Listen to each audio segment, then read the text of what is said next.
Directora de Patrimonio Cultural, para dar conta desta pregunta, dado que é un ámbito que lle atinxe directamente a propia directora xeral e que, desde logo, queríamos coñecer de primeira man as súas respostas, porque entendemos que tamén é unha parte das obrigas que ela, como directora xeral de Patrimonio, ten en relación con este asunto. En todo caso, nos hoxe facémonos eco dunha denuncia que saíu nos últimos días nos medios de comunicación en relación co dano dun petroglifo.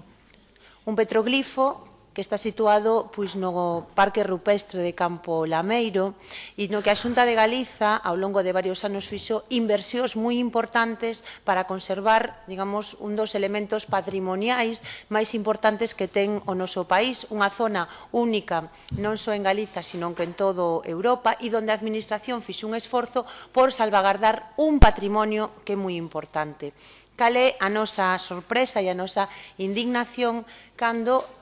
son os propios responsables da xestión do parque quen están desatendendo a obriga de conservación e mantemento do Parque de Campo Lameiro. E temos que decir que todo o que foi saindo en prensa non é máis que un rosario de confirmacións da neglixencia que neste momento existe, tanto por parte dos responsables do parque, das persoas que están xestionando este parque, como tamén por parte da Administración. Porque o que nos parece a nos auténticamente escandaloso é que unha vez que se fai pública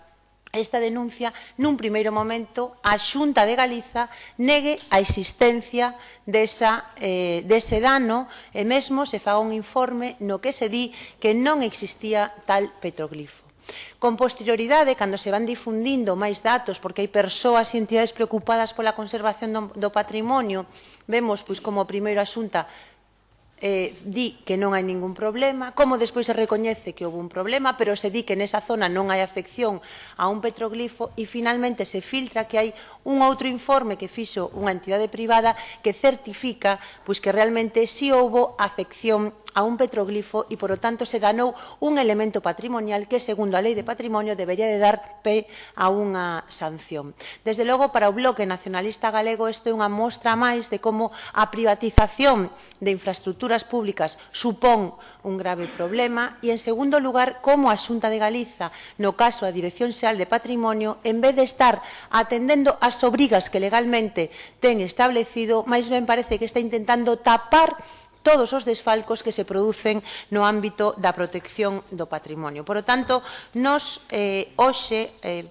preguntamos exclusivamente por a cuestión do dano ao petroglifo, mas tamén sabemos que hai outros problemas de xestión deste parque, que non se están cubrindo ben as ratios de personal, que hai unha deficiente mantemento e atención deste parque, que hai, por lo tanto, mesmo unha parte das exposicións que están dentro del non están ben conservadas, que foron desaparecendo panéis, que moitos dos camiños están nun estado absolutamente lamentable para poder circular por eles, é dicir, que os pregos de condicións técnicas e as obrigas que teñen os xestores deste parque, a Administración está mirando para outro lado ante o seu incumprimento. Nós, por lo tanto, hoxe exiximos responsabilidades en relación